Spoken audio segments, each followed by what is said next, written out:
and She's Take the Me or top Leave of my Me. list. She's my first positive. Yeah, that and She Take was Me my or number Leave 3 Me. positive, so Yeah. Okay. unanimous. Amazing. I couldn't believe it. Yeah.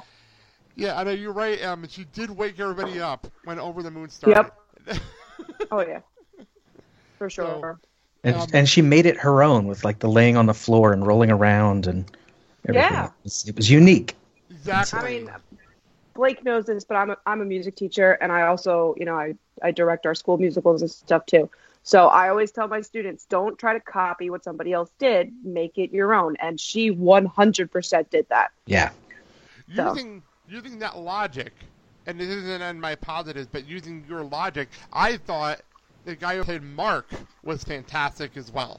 I loved him. He was my number 1 positive, Oh, there so you go. yeah. Yeah, he was the best narrator I have expected, because I knew going in there was going to be something, and I remember on the Rent movie DVD commentary track, Chris Columbus said he had a hard time trying to explain the story because when you in the Broadway show, in the playbill, you have that sheet that explains who everybody is, and they had to rely on Mark in this show to explain to the home audience that doesn't know the show who everybody is and what they mean to each other.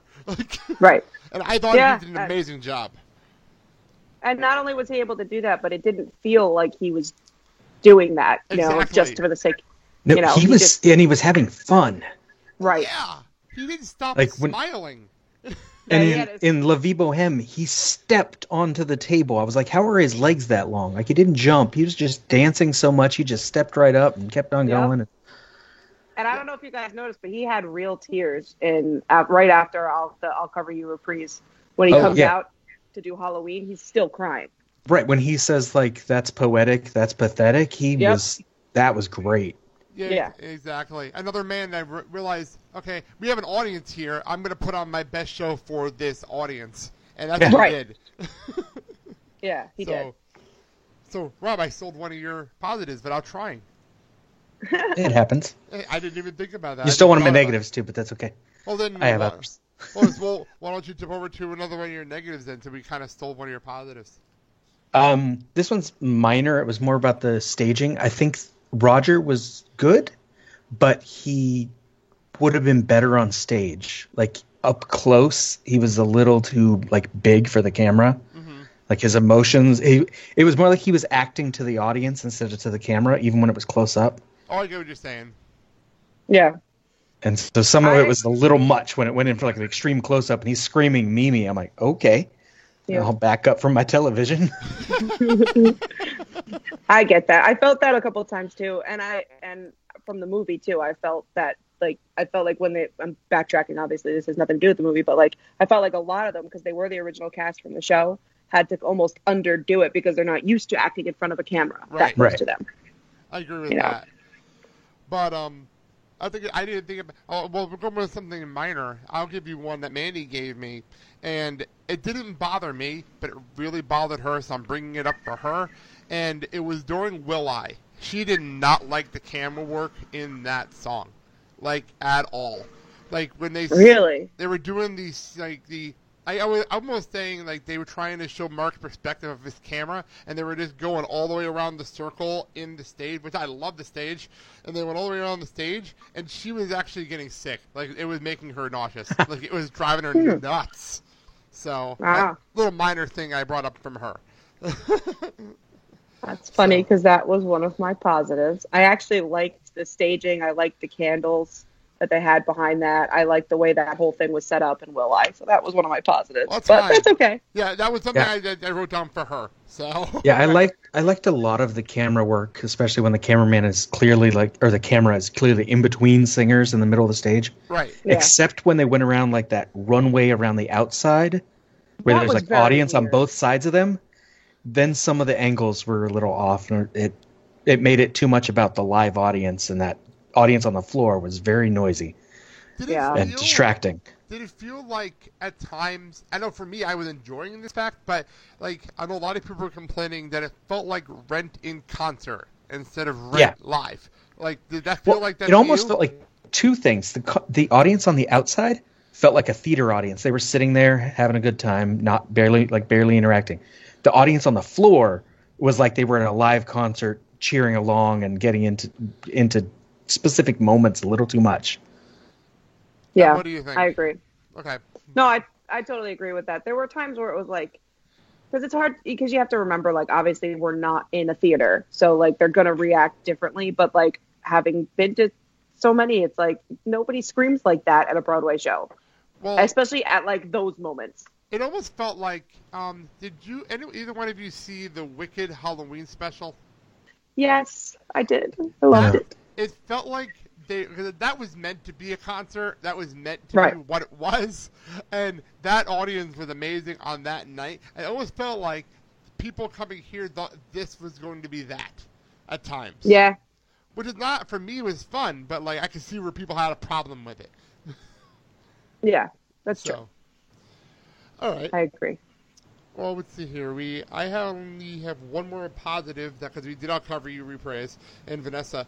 I want to say, life support for me in this version, I loved. I loved the meeting. I loved the fact that they did the song the way they did, and also like they brought Kia Settle in to that. I didn't expect her there. I didn't expect her in that performance. Yeah. But I also, and I'll say this, and I know this is going to drive some people crazy because it goes with life support. I loved the redo of Seasons of Love that they did at the intermission version of it. I loved it because it was the life support version with Mark starting the song.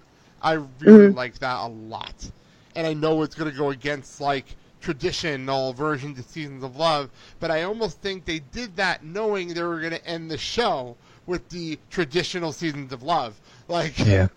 I don't know how you guys feel about that, Em. What do you think? At the time, it bothered me, but then when we ended and I saw why, I was like, oh, okay. It makes sense. If I had to go through this to get to see the original cast, it's fine. Exactly. And you know what? I liked it because it was different.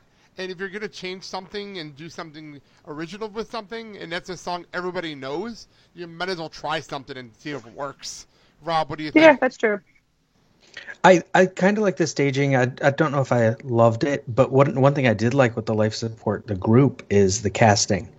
Because usually on stage, it's a bunch of like the young actors that are playing all the other parts, but they had some older people. Yes. And like it was more variety visually and a bigger group than you usually get. And so it made it feel almost more like a real life support meeting, like an actual crowd that's there to sit together. And it was nice. And I also the age. All right, sorry, Em, go. No, I was going to say the age differences really made it feel more real. Yeah.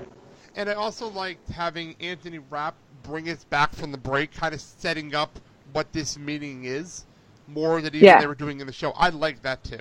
So. Did you guys catch the Anthony Rapp sweater that came out in Love?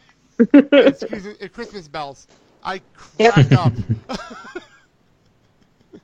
I didn't expect that. That was very, very funny. So. And obviously, some of the audience caught it too because you heard them cheer the moment it came out. And then the Fox Twitter account immediately put it up like, I wonder whose sweater that is. I saw that. I was like, really? Oh, it was funny as hell to me. So, give me another positive. Go for it. Well, we kind of did most of mine. Fair enough. Mine was, I love Vanessa Hudgens. I'll Cover You reprise. Will I like the way they staged that. That was my 3.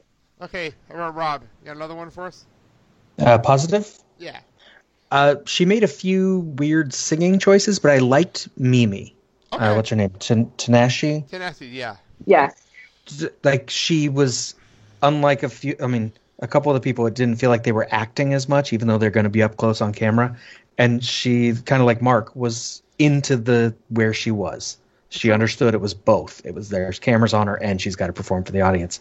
And so she put some emotion into it, and she looked like she was actually doing stuff. And she took advantage of part of the set I didn't like otherwise with those long walkways.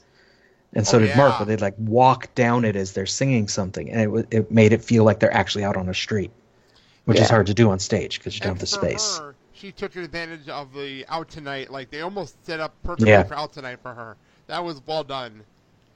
Yeah, that was great. She did a great job.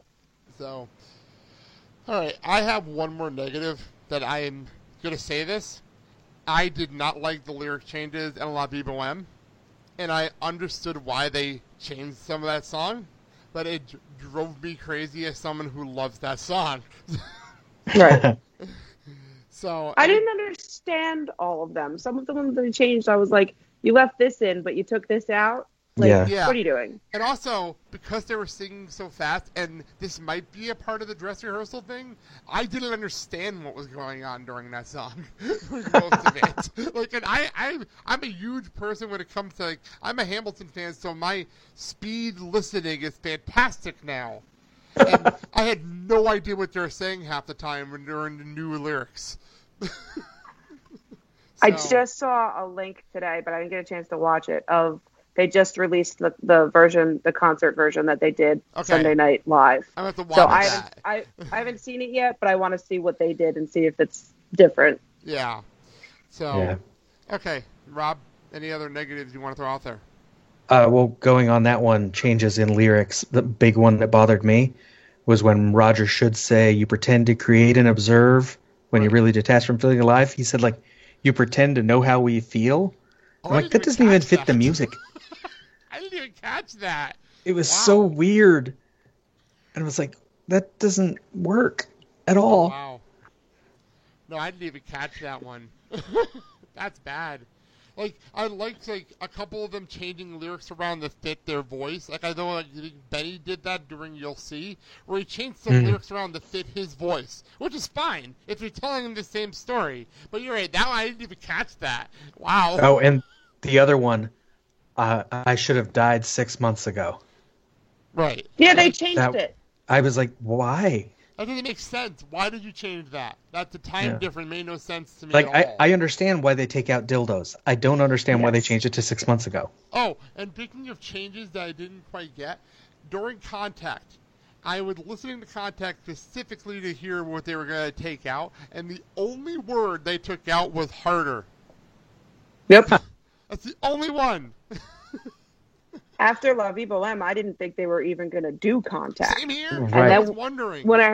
When the music started, I was like, okay, so are they going to do words? Or what's going to happen here? I thought it We're was just going going to to be hear the instrumental. music, and then, it was basically the same song, except for the word harder. Yeah, I didn't get it. Like, I thought they were going to do, like, something creative where they play the music and it's, like, an instrumental, like, dance thing just so they can kill off Angel. Like, I thought that they were going to do... And they started singing the song. I'm like, what? How are they getting away with this?